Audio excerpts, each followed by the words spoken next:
ملازمت کا، جو بھی آپ ذریعہ رزق اختیار کریں۔ تیسرا مقصد ہمارا رزق کمانے کا، معاشرے کے وہ لوگ جو کمانے کے اہل نہیں ہیں، اپاہج ہیں، کمزور ہیں، لاچار ہیں، معذور ہیں، اراملہ ہیں، یتامى ہیں، مساکین ہیں، بیوگان ہیں، غربا ہیں، اسی طرح مدارس دینیہ ہیں، اسی طرح فلاحی کاموں کے سلسلے کے اندر جو ضروریات معاشرے میں پڑتی ہے، وہ معاشرے کی ضروریات ہوتی ہیں، ان کے لیے رزق کمایا جائے کہ میری ضرورت سے، حاجت سے اگر اللہ مجھے زیادہ دے دے تو میں یہ جو محنت کر رہا ہوں وہ میری ضرورت بھی پوری کرے، میرے بچوں کی ضرورت بھی پوری کرے، اور اس سے اگر زائد ہو جاتا ہے تو میں اس زائد رزق سے بہت سارے لوگوں کے کام آ سکتا ہوں، بہت سارے لوگوں کے لیے ذریعہ بن سکتا ہوں۔ یہ تین نیتیں مستحضر ہوں، اور جو ذرائع ہیں وہ حلال، اس میں سود نہیں ہونا چاہیے، ملاوٹ نہیں ہونی چاہیے، اس میں جھوٹ نہیں ہونا چاہیے، جھوٹی قسم نہیں ہونی چاہیے، کیونکہ اللہ تعالیٰ جل شانہ چار لوگوں سے دشمنی رکھتا ہے، جس سے اللہ دشمنی کرے تو اس کے پلے باقی بچتا کیا ہے؟ ان میں سے ایک کہ کاروبار میں قسمیں کھا کر کے سودا بیچنے والا، قسمیں کھا کے سودا بیچنے سے سودا تو بک جائے گا لیکن برکت نہیں۔ اسی طرح من غش فلیس منا، جس نے ملاوٹ کی وہ ہم سے نہیں ہے۔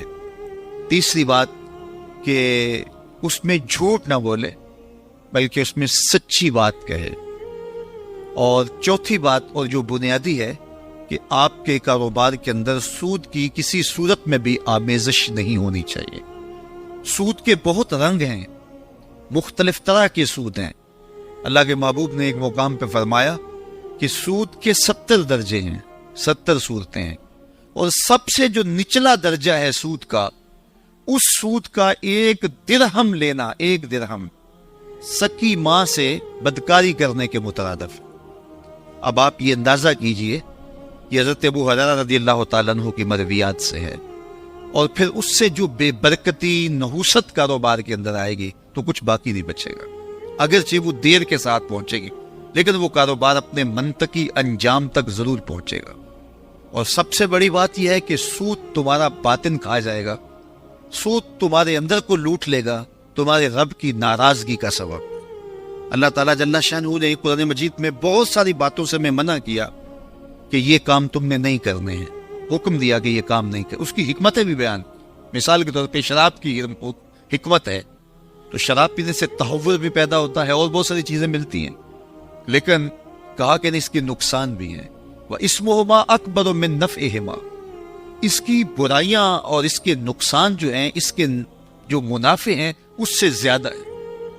بدکاری اور زنا کے بارے میں ممانعت کا حکم دیا تو فرمایا لا تقربوا الزنا انه كان فاحشة وساء سبیلا، یہ بڑی کھلی بے حیائی ہے اور برا راستہ ہے، شریف آدمیوں کو زیبا ہی نہیں دیتا۔ اس کی حکمتیں بیان فرمائی۔ اب آئی بات سود کی، اور یہ بہت بری بات تھی۔ اب مدینے کے یہودیوں نے کہا انما البیع مثل الربا، کہ جو بے ہے وہ بھی سود اور بے ایک جیسے ہیں، وہاں بھی پیسے لگائے جاتے ہیں اور نتیجہ ملتا ہے نفع کی صورت میں، اور یہاں بھی پیسے ہی لگائے جاتے ہیں تو نتیجہ ملتا ہے، تو دونوں ایک جیسے ہیں۔ یہ کیا ہوا کہ ایک حلال ہے اور ایک حرام ہے؟ دونوں جگہ پیسے انویسٹ کیے جاتے ہیں اور نتیجہ سامنے آتا ہے۔ اس کا جواب اللہ اگر چاہتا تو اس پہ دلائل دیتا نا کہ سود کاروبار جیسا نہیں ہے، اور اللہ دلائل کے انبار لگا دیتا، لیکن یہاں اللہ تعالیٰ نے جو جواب دیا وہ ذرا سنیے اور توجہ کیجئے۔ جب انہوں نے کہا کہ سود اور بے، کاروبار اور سود ایک جیسے ہیں، اللہ فرمایا ایک جیسے نہیں ہیں۔ کیوں ایک جیسے نہیں؟ دلیل ذرا سنیے۔ وَأَحَلَّ اللَّهُ الْبَيْعَ وَحَرَّمَ الرِّبَا، اللہ فرماتا ہے ایک جیسے اس لیے نہیں کہ تمہارا رب ان کو ایک جیسا نہیں کہتا، بات ختم۔ یہ اس کی حاکمیت کا اعلان ہے، یعنی اللہ یہاں کوئی دلیل نہیں دی۔ دلیل یہ ہے کہ میں تمہارا رب ہوں نا، تو میں جب کہتا ہوں کہ ایک جیسے نہیں ہیں تو پھر بات ہی ختم۔ دیکھیے، استاد ہو، باپ ہو، بیٹے کو کوئی حکم دے تو وہ کہے کیوں، تو وہ اس کو حکمت سمجھائے کہ بیٹے اس لیے یہ کام کرنا ہے، یہ اس کی شفقت ہے۔ لیکن کبھی ایسا ہو کہ استاد کوئی حکم دے یا باپ کوئی حکم دے تو بیٹا کہے کیوں، تو باپ کہے کہ میں باپ ہوں اس لیے حکم دے رہا ہوں۔ استاد کہے میں استاد ہوں اس لیے حکم دے رہا ہوں، یہ اس کی حاکمیت ہے. ڈاکٹر کہے کہ تمہاری یہ بیماری یہ چیزیں نہیں کھانی، روز لکھ کے دیتے ہیں ڈاکٹر کہ یہ نہیں کھانا. تو مریض اگر پوچھ لیتا ہے جناب یہ کیوں نہیں کھانی، تو وہ بتا دے کہ اس میں یہ جز زیادہ ہے اور یہ تمہارے لیے مزاج سے ٹکرا جائے گا، اس کی حکمت بیان کر دے. لیکن کبھی کوئی مریض پوچھے جناب یہ کیوں نہیں کھانا، تو ڈاکٹر کہے میں ڈاکٹر ہوں، بس بات ختم، میں جب کہہ رہا ہوں نہیں کھانا. تو یہ اس نے اپنی اس شان کو بیان کیا. تو اللہ تعالیٰ جل شانہ یہ اپنی حاکمیت کو بیان کیا کہ وہ کہتے ہیں کہ سود اور کاروبار ایک جیسے ہیں. اللہ فرماتا ہے ایک جیسے نہیں ہیں. کیوں؟ کہ تمہارا رب ان کو ایک جیسا نہیں کہتا. جب رب ایک جیسا نہیں کہتا تو پھر ایک جیسے نہیں ہے. اب اگر کوئی کہتا ہے کہ نہیں میں تو کروں گا، اللہ فرماتا ہے پھر میں اس کو جنگ کا چیلنج دیتا ہوں.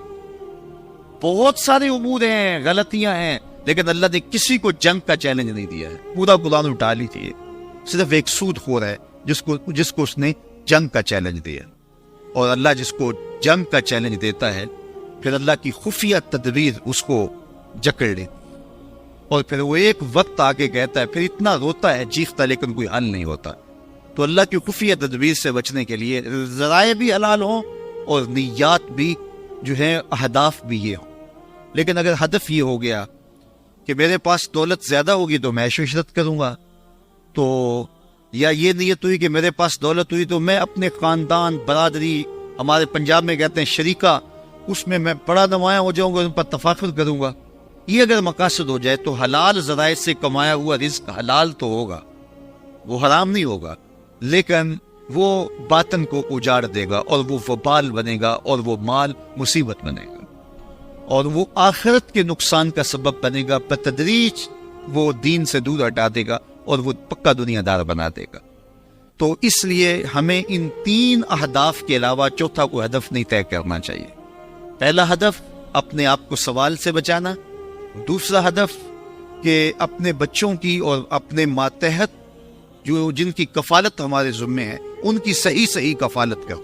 وہ جتنی مرضی کشادہ کی جائے اس میں کوئی حرج نہیں. یجب علی صاحب المال ان یوسع علی عیالہ. سید علی المرتضیٰ فرماتے ہیں کہ وہ لازم ہے صاحب مال پہ کہ وہ وسعت کے ساتھ، کشادگی کے ساتھ اپنے بچوں کی کفالت کرے. بلکہ ما وعدہ فی مرافع صدقہ، اور میں جو تم لقمہ کما کے بیوی کے منہ میں رکھتے ہو وہ بھی صدقہ لکھا جاتا ہے. اس کا بھی تمہیں ثواب ملتا ہے، اس کا بھی تمہیں اجر ملتا ہے، اس کا بھی تمہیں صلہ اللہ کے ہاتھ سے نصیب ہوتا ہے. آپ جب راہ خدا میں خرچ کرتے ہیں، جو آپ اپنی اولاد پہ خرچ کرتے ہیں، ماں باپ کے خرچ کرتے ہیں، دوستوں پہ خرچ کرتے ہیں، وہ صدقہ نافلہ ہوتا ہے. اور جو غرباء اور مساکین پہ خرچ کرتے ہیں وہ 2 طرح کا ہوتا ہے. صدقہ نافلہ بھی ہوتا ہے، واجبہ بھی ہوتا ہے. صدقہ واجبہ صرف زکوٰۃ ہے، منت کا ہے، یا اس طرح کے جو صدقات. تو جو ہم اپنے بیوی بچوں پہ خرچ کرتے ہیں وہ صدقہ نافلہ ہے.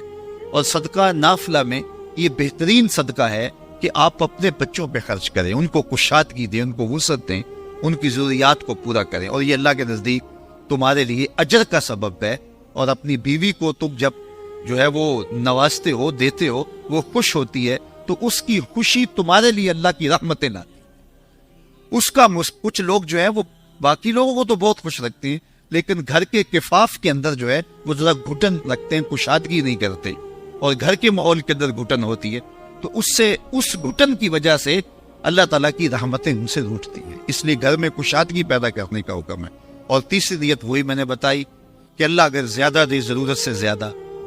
دیکھیے ہر وہ جانور جس کا ضرورت سے زائد دودھ ہوتا ہے اس کا دودھ ہمارے لیے حلال ہے.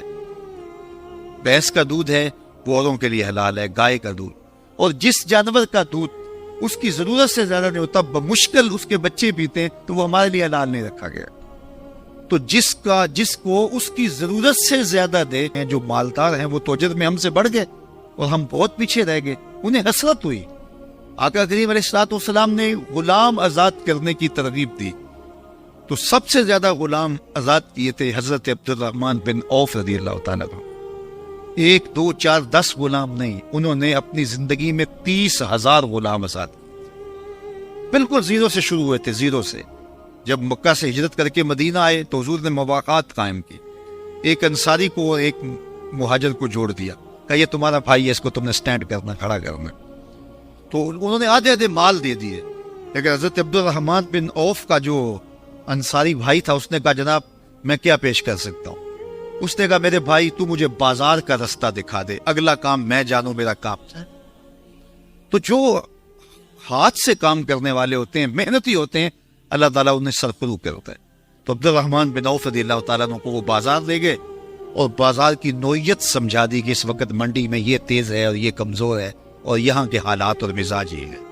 کہا بس آپ گھر جائیے، اب میں جانوں اور بازار جانا ہے۔ پھر حضرت عبد الرحمن بن عوف جو بالکل زیرو سے شروع ہوئے تھے، جب ان کا وصال ہوا 30,000 غلام تو نے زندگی میں آزاد کیے، اس کے علاوہ دیگر متاعت میں بھی خرچ کیا، اور جب آپ کا وصال ہوا تو 4 ازواج تھی، ان کی اولادیں تھی۔ آپ نے اپنے مال کا تیسرا حصہ راہ خدا میں خیرات کرنے کی وصیت کی۔